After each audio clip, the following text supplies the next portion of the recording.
അങ്ങനെ നമ്മുടെ കാത്തുമ്മ 9 month successfully complete ചെയ്ത് 10 മന്തിലേക്ക് കടന്നിരിക്കുകയാണ് കേട്ടോ. സോ പതിവ് പോലെ തന്നെ നമ്മുടെ കാത്തുമ്മയ്ക്ക് നെക്സ്റ്റ് വാക്സിനുള്ള ടൈം വന്നിട്ടുണ്ട്. അപ്പം നമ്മൾ വാക്സിൻ എടുക്കാൻ പോയ ദിവസമാണ് കേട്ടോ. കാത്തുമ്മ ഇച്ചിരി വലുതായി പിന്നെയുള്ളൊരു വാക്സിൻ ആയതുകൊണ്ട് തന്നെ വേദന അത്യാവശ്യം നന്നായിട്ട് അറിയാറൊക്കെ ആയല്ലോ. അപ്പോൾ എങ്ങനെ ഉണ്ടാവും എന്നെനിക്ക് നല്ല ഒരു ടെൻഷനും കാര്യങ്ങളൊക്കെ ഉണ്ടായിരുന്നു.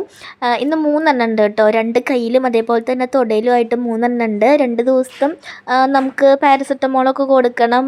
അവർക്ക് വേദന ഉണ്ടാവും. പനി ഉണ്ടെങ്കിൽ മാത്രം അത് കണ്ടിന്യൂ ചെയ്താൽ മതി. പക്ഷെ പനിക്കണ കാര്യങ്ങളൊന്നും ഉണ്ടായിരുന്നില്ല. അപ്പോൾ അതുകൊണ്ട് തന്നെ 2 ദിവസം കൊടുത്തത് ഞാൻ സ്റ്റോപ്പ് ചെയ്തിട്ടുണ്ടായിരുന്നു കേട്ടോ.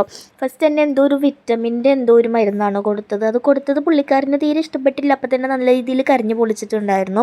അപ്പോൾ ഈ ഒരു ടൈമിൽ നമുക്കവിടെ ഫ്രീ ആയിട്ട് നമ്മുടെ ഷുഗറും പ്രഷറൊക്കെ അമ്മയ്ക്കും കുഞ്ഞിൻ്റെ കൂടെ വന്നിട്ടുള്ള അമ്മയ്ക്കും അതേപോലെ തന്നെ ആർക്ക് വേണമെങ്കിലും അവിടെ വന്നവർക്കൊക്കെ ഫ്രീ ആയിട്ട് ടെസ്റ്റ് ചെയ്ത് കൊടുക്കും കേട്ടോ. അപ്പോൾ നമ്മൾ ഈ ഒരു സമയത്താണ് ഞാൻ എൻ്റെ വെയിറ്റും കാര്യങ്ങളും അതേപോലെ തന്നെ ഷുഗർ പ്രഷർ കാര്യങ്ങളൊക്കെ നോക്കാറ്.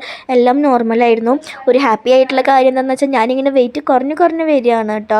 അത്യാവശ്യം നല്ല രീതിയിൽ വെയിറ്റ് കുറഞ്ഞിട്ടുണ്ട്.